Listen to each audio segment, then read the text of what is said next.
We're on problem number 6, and I actually figured out how to cut and paste from the PDF file to my little writing board. So we actually have access to the problem. So it says, what system of inequalities best represents the graph shown below? So we want to figure out what inequalities represents this shaded area. So a good place to start is just to figure out what these dotted line graphs, what the equations of them look like. So this one, let's do the hard one first, right? This is at an angle. So whenever I look at a line, I like to think of, what's its slope and what's its y-intercept, right? And then you could just write it in the form y is equal to mx plus b, where b is the y-intercept and m is the slope, right? So let's try to figure out the equation of this line up here, this dotted line. So what's its slope? So when I move over 1 in x, when I move over to the right, when x increases by 1, or let's say when x increases by 2, how much does y increase? Well, y increases by 2 as well. Or whatever we increase x by, if x increases by 1, then y increases by 1. So the slope is 1, right? Slope is just change in y over change in x, right? So the slope of this first line is 1. So m is equal to 1 for at least this first line up here.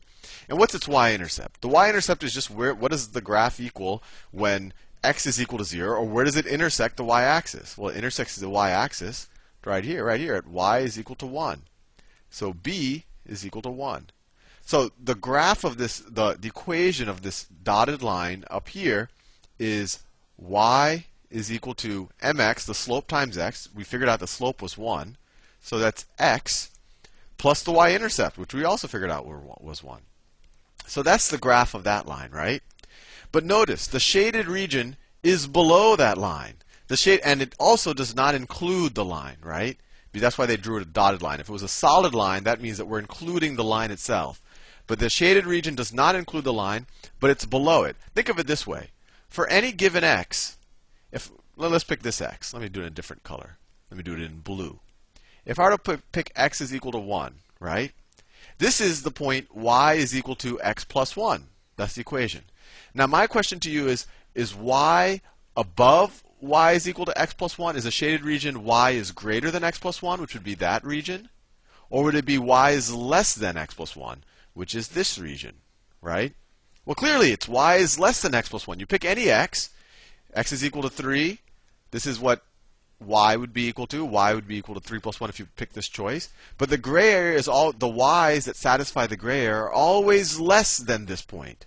So at least the gray area relative to this equation, we can write the inequality y is less than x plus 1. And we know it's not less than or equal to. It would be less than or equal to if they had filled in this line, if this was part of the area. But it's not. They drew a dotted line, so that's why we know it's less than, right? If the gray area was up here, it would be greater than. You just pick an x, you say, oh, the y is less than the line, not the y is greater. But we're not done, right? Because this would be the solution set. This would be the solution set if all of this area was gray. But it's only gray up to a certain point. It's only gray up to this line down here. This line's easier. This line has no slope, right? No matter what my change in x, my change in y is 0. So what's the equation of this? The equation of this line is just, slope is 0. So y is equal to 0x plus the y-intercept. Well, the y-intercept is minus 2. So the equation of this line is y is equal to minus 2. Let me do it in the purple. Let me write it. I'll just write it here. That equation is y is equal to minus 2, which makes sense. For all x, y is equal to minus 2. Now my question to you is this gray area. For any given x, does the gray area or is it the y is greater than the line or the y is less than the line? Well, clearly let's pick this x, right? When x is equal to 3, y is equal to negative 2. That's this line. Now, is the gray area, the y's for that x above the line or below it? Well, it's above the line, right? So if we look at it from the point of view of this boundary, we say that y has to be greater than minus 2. That's the shaded area. Right? Y is equal to negative 2 is this dotted line's equation. The shaded area, at least relative to this line is y is greater than negative 2. So if I wanted to put a constraint on, if I want to say what the shaded area, if I just had this by itself, I would shade up everything above y is equal to negative 2, right? But I want just the combination of both of these. So essentially we have to say that y, let me do it in a nice vibrant color. Since the shaded area is below this line, we know that y is less than x plus 1. And since the shaded area is above this line, we know that y is greater than negative 2. Where could I write that? I'll write it right here. Y is greater than negative 2. So which of the choices satisfy that? Let's see. Whoops, I went to the next problem. So we know that y is greater than negative 2. So these can't, let me cross those out. That and that can't be the answer. And then we also know that y is less than x plus 1. And so we know that this is the answer. And frankly, you didn't even have to, if you just looked at the choices, you really didn't have to figure out the slope and y-intercept. They're essentially giving you the equations of the two lines, right? You say, oh, one is x plus 1 and one is negative 2. And I just have to figure out whether y is greater than or less than each of those lines. And you can say, okay, relative to the y equals negative 2, we're definitely greater than negative 2. So I'm one of these two choices. And relative to y is equal to x plus 1, we're definitely less than that line. So we have to be choice B. Next problem. Which point lies in the solution set for the system? So you essentially just have to say which coordinates satisfy both of these equations. And frankly, you could graph them and you could draw the area like we did in the last one. Or you could just try out the numbers, right? Let's just try out the numbers. That never hurts. Let's see. So minus 4, 1. Let's see if it satisfies it. So remember, the first coordinate is x. The second one is y. So 2y would be 2 times minus 1 minus x. So minus 4. Now is that greater than or equal to minus 6? Well, this is minus 2 plus 4. And this is what? Minus 2 plus 4 is equal to 2, which is definitely greater than or equal to minus 6. So it satisfies the first equation. Let's see if it satisfies the second equation. I'll do another color. I'll do it up in the black area up here. So 2 times y. So it's 2 times minus 1, right? Y is minus 1, minus 3 times minus 4. Minus 3 times minus 4. And they want to know, is that less than minus 6? So you get minus 2. 3 times 4 is 12, so it's plus 12. Plus 12, right? Negative times a negative is a positive. So that equals plus 10, which is not less than negative 6. So the first one does not work. That is not the answer. Let's try the second one. 3 comma 1. So y is 1. So it becomes 2 times 1, which is just 2, minus 3. Is that greater than or equal to negative 6? So you get negative 1 is definitely greater than negative 6. So this satisfies the first equation. Does it satisfy the second one? 2 times y, 2 times 1. 2 times 1 is 2, minus 3 times 3. Minus 3 times 3. Is that less than minus 6? So you get 2 minus 9. Is that less than minus 6? You get minus 7 is less than minus 6. So that is true. So choice B works. Don't have to go any further. That point lies in the solution set, which just means it satisfies both of these inequalities. Next problem. Scroll down a little bit. Let's see. Which system of linear equalities is represented by this graph? So now we could use some of the skills we used the last time. See, I don't have much space to draw all of them. So let's just try to figure out the, let's see, do they give us? No, they don't even give us the equations because all the equations are different. So we have to figure out the equations of these two graphs. So let's do this top one first, right? So let's figure out its slope. When you increase, and you can just eyeball this one, when you increase x by, let's increase x by 3, y increases by the same amount, right? So change in y over change in x would be 3 over 3. Whatever you change x by, y increases the same amount. So the slope of this first one, at least, let me do it in a color you can see over black, the slope is equal to 1. And what's its y-intercept? Well, you just say, where did it intersect the y-axis? Right there.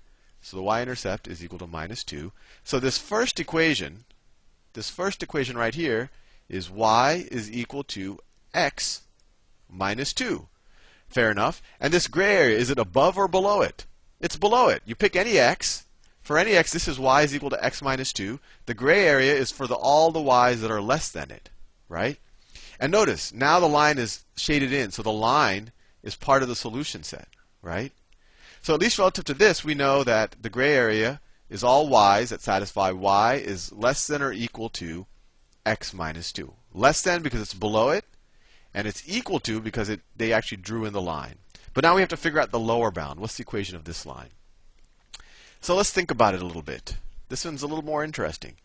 If I increase x by 1, so if I'm going from this point, if I increase x by 1, what happens to y? Y goes down by 2, right? 1 minus 2. If I increase x by 2, y goes down by 4, right? Minus 4. So at least in this case, the slope, change in y, is minus 4 whenever change in x is positive 2. Or it could have been, change in y is minus 2 whenever change in x is plus 1, right? So it equals minus 2. And that makes sense. For every 1 you go over, the slope goes down 2. And what's its y-intercept? Let's see. Y-intercept is just right there. Y is equal to 3. So b is equal to 3. So this second graph is y is equal to minus 2x plus 3. And once again, the shaded area it includes this, but we have to be greater than or equal to this graph, right? We have to be greater than, because if you pick any x, the y's that satisfy the shaded area are equal to the graph or greater than for any x. So there we have our inequality. So this area, you could kind of say is y has to be greater than or equal to minus 2x plus 3. That's from this boundary. And we also know that y has to be less than or equal to x minus 2. Now hopefully that's one of the choices, if we haven't made a careless mistake. Let me see. All right. Y is greater than or equal to... Okay, there we see. So this is not the answer. Neither of these are the answers. That's not the answer. Let me cross that out. Y is greater than or equal to... We have minus 2x plus 3. Right? Let me make sure I got that right. Minus 2x plus 3. Yeah, let me see. Right, so there's tricky. So this is the slope on that second line was minus 2x plus 3. They got the second part right. Maybe I made a careless mistake, but I don't think this is right either. Let's see if we can rearrange. So these other two, they put the x's and the y's on the same side. So let's do that. If that top equation, we can rewrite it, add 2x to both sides. You get 2x plus y is greater than or equal to 3.